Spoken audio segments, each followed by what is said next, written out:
नाराज पति पत्नी आपस में नाराज चल रहे थे।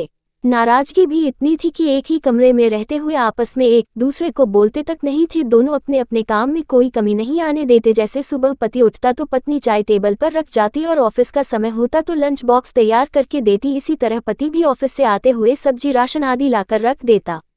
काफी दिन गुजर गए। एक दिन पति को जरूरी काम से ऑफिस में 8 बजे की जगह 6 बजे पहुंचना था, लेकिन उसकी नींद 7 बजे से पहले नहीं खुलती थी। रात को सोने के समय पति को विचार आया कि सुबह मुझे 5 बजे कौन उठाएगा। पति के दिमाग में एक उपाय आया और वह एक पर्ची अपनी पत्नी के नाम लिखने लगा।